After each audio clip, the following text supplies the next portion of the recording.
After nearly 2 days of jury selection, the 7-man, 5-woman panel finally heard opening arguments late in the afternoon. DeKalb District Attorney Robert Wilson said the state would prove Anthony Wiley guilty in the murder of Jean Bice and the kidnapping assault of Betty Ann Miles.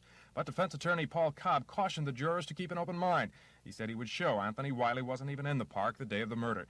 But the first witness told a different story. Rodney Favors, who along with his brother La Paz is also charged in the Bice murder, spent an hour on the stand giving his version of what happened.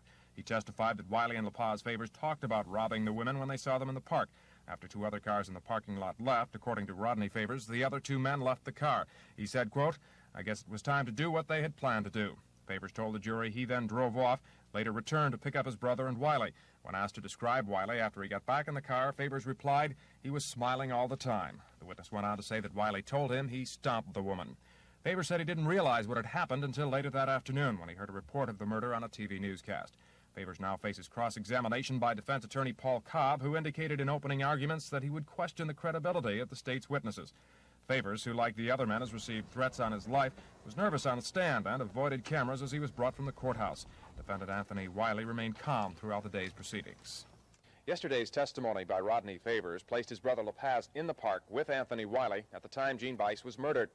Later today, the prosecution is expected to call La Paz Favors to the stand to tell his story about what happened in Glen Lake Park early on the afternoon of September 21st. From the DeKalb County Courthouse, John McKnight, Action News.